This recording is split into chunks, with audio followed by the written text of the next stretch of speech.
dutanguje ihiganwa. Iryo higanwa twaryise Superbeat, Sakara na Superbat. Camwumva yuko tuguma tugerageza kujana n'ibihe, tukajana kandi n'umutibo, camwumva ko ari ibintu bijanye n'umuziki. Rero iryo higanwa rizoca riha akaryo abantu bose bakunda umuziki mu Burundi kugira ngo bitorere bonyene abazoririmba neza bigashimwa muri iri higanwa. Aho Superbat yayisanzwe isakara amabati, yifuza gusakaza uwo muririmbyi bazitorera imusakaze umuduga w'umutonore, uwo muririmbyi azoba uwa mbere muri iryo higanwa. Superbat twibwiye ko tuja tumuha tukamusakaza nawe umuduga w'umutonore uca umufasha muri wa muga wiwe.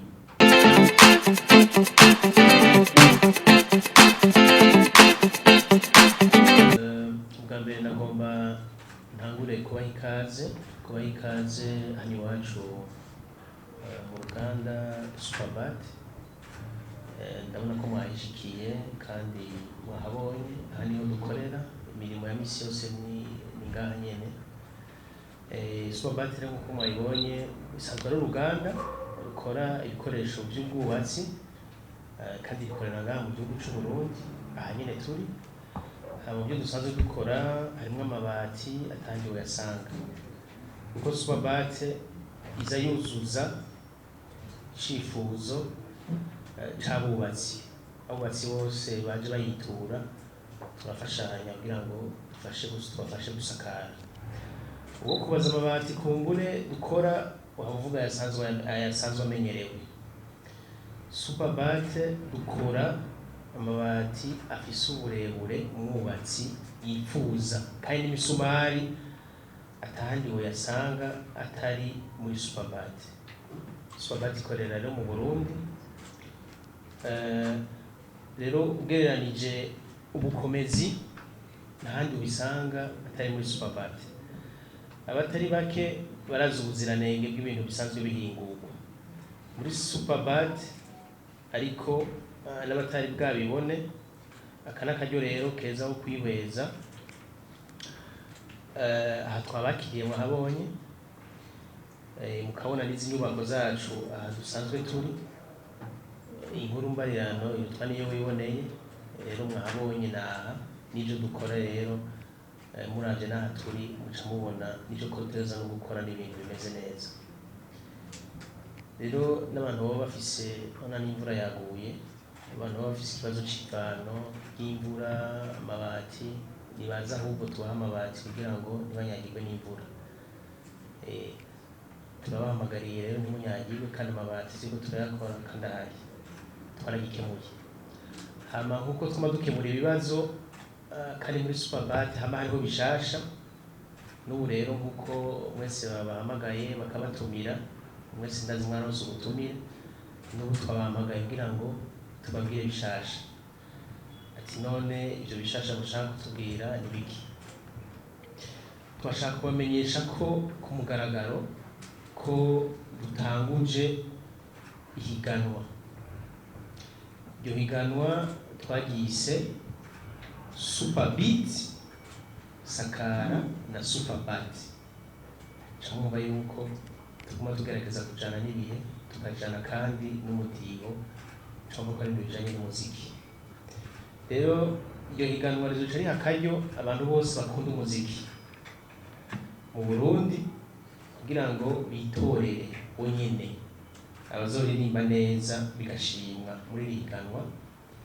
Aho Superbat yayisanzwe isakara amabati, yifuza gusakaza uwo muririmbyi bazitorera imusakaze umuduga w'umutonore, uwo muririmbyi azoba uwa mbere muri iryo higanwa. Superbat twibwiye ko tuja tumuha tukamusakaza nawe umuduga w'umutonore uca umufasha muri wa muga wiwe.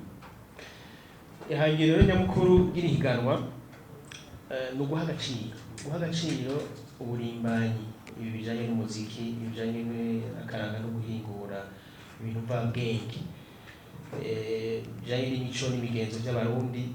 hama kandi twongera dutera intege urwaruka ruriko rurakora rigashimwa kugira ngo rushobore kuba icitegererezo c'abandi bokora nkabo ku neza y'igihugu. Superbat Sakara, Superbeat Sakara na Superbat mugafati ije kuri abo barimbanyi b'abarundi ngo tubabere ikiraro kibahuza n'abakunzi babo kugira ngo abakunzi babo binovore ibikorwa vyabo muri uno mwaka turiko dutera tugana ku musozo wabo. Niganwa rije rifise akabirya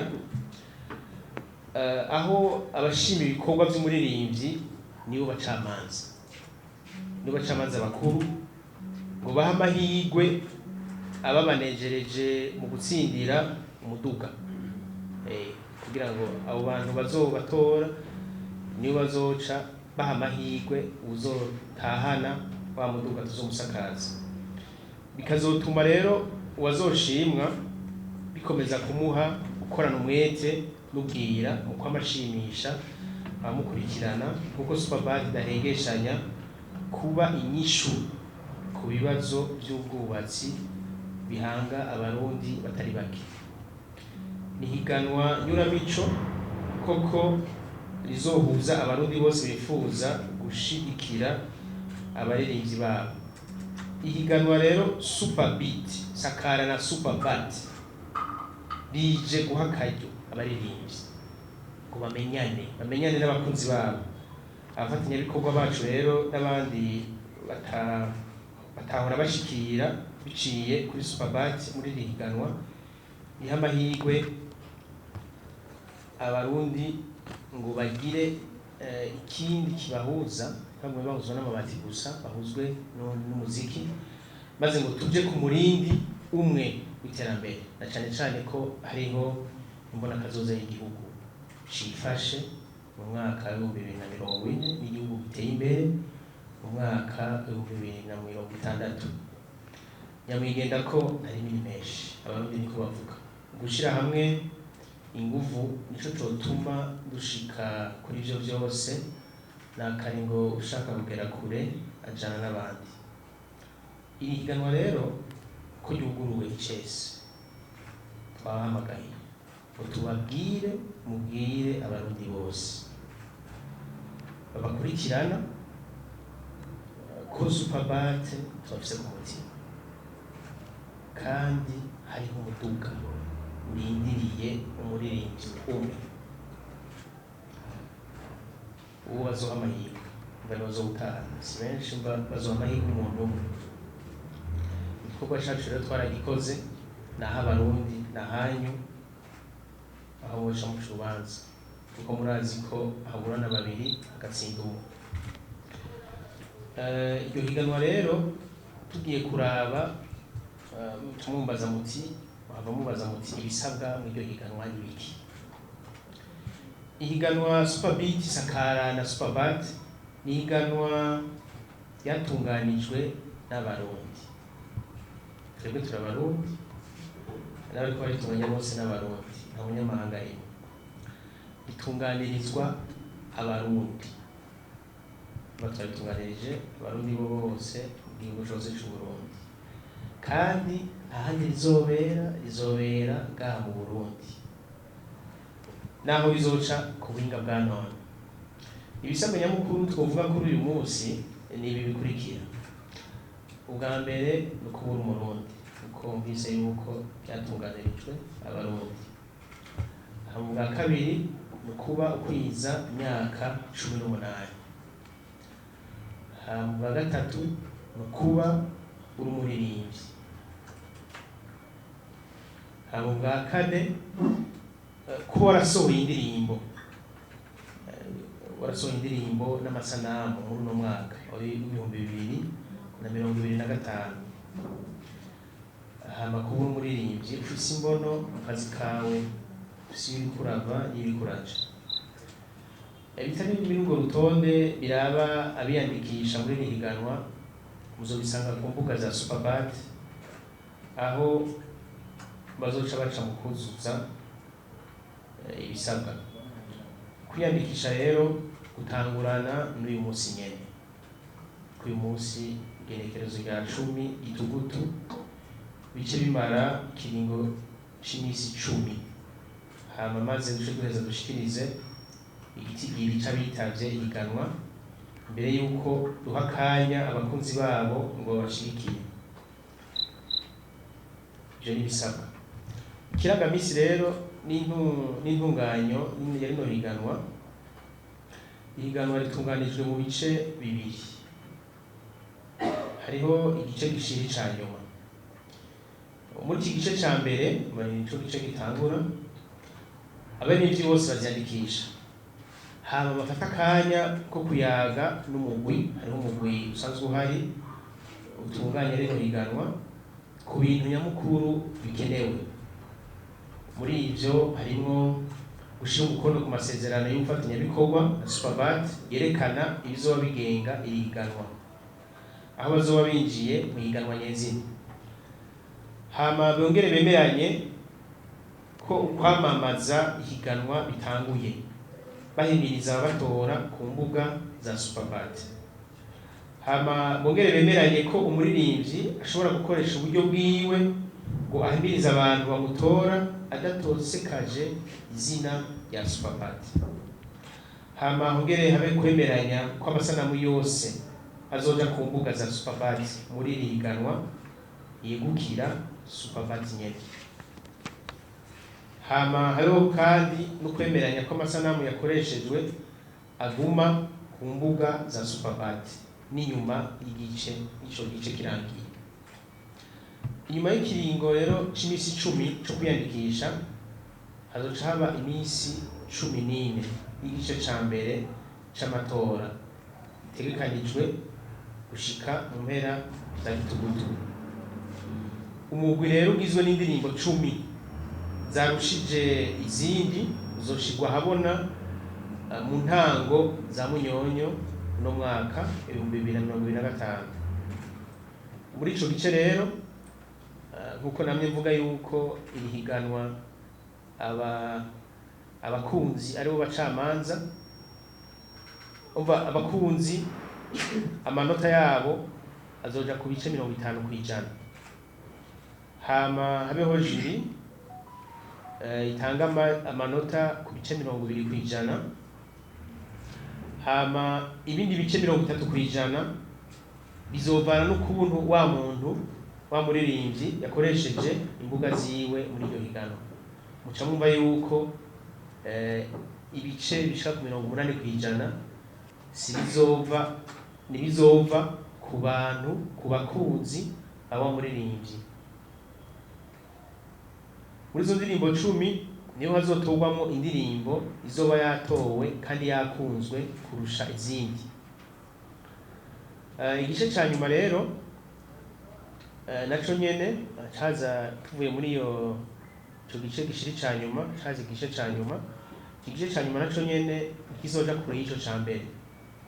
Hazobaho gushira umukono nkuko mwavyumvise ku masezerano azogenga ubufatanyabikorwa mu kiringo c'umwaka. Habeho kwemeranya isohorwa ry'indirimbo ya Superbat n'intunganyo y'ico gikorwa. Hama hongere habeho kwemeranya kuturusho tugenwa umuserukizi wa Superbat mu kiringo c'umwaka. Nyuma y'amasezerano indirimbo 10 zashitse muri iki gice zizoshirwa ku mbuga za Superbat uzitogwemwo indirimbo imwe ihabwa umutonore w'umuduga mu kiringo c'imisi 10 kuva mu ntango za Munyonyo gushika ku wa 14 Munyonyo uyu mwaka turimo 2025. Muri iki gice rero ibice 60 umwaka w'icinduzwa ibice 60 by'amatora bizoba biri ku bakunzi bawa muririmbyi. Hama ibice 20 bije muri juri. Hama ibindi bice 20 navyo bizovana n'ukuntu yakoresheje imbuga waniro mu menyekanisha y'iki gikorwa. Ihiganwa Superbeat Sakara na Superbat izosozegwa rero isozegwa ku wa 15 Munyonyo mwaka wa 2025 ngahanye ku cicaro ca Superbat mu giteramo tuje izotumirwamwo abafatanyabikorwa n'abakunzi ba Superbat, abamenyesha makuru muri mwebwe twizeye ko muzoba muri n'abandi bakorera mu gisata c'uburimbanyi, inkino n'imico kama, maze atsinze ashikirizwe agace tumushikiriza ico twiyemeje wa muduga umutonore. Mu gusozera bamenyesha makuru rero w'intware zezana mu masesa, kandi ngo uwanga ikinyoma avuga abantu bumva. Twabamagaye rero ngo tubicishe amajambo, twabamagaye ngo tubahe iyo nkuru y'imvaho, inkuru nziza ku baririmbyi b'abarundi n'abafana b'umuziki muri rusange. Gende rero mudufashe mubabwire muti Superbat twama turi super. Uyu munsi ho rero tuje no kuri beat n'iri higanwa rya Superbeat Sakara na Superbat. Murakoze.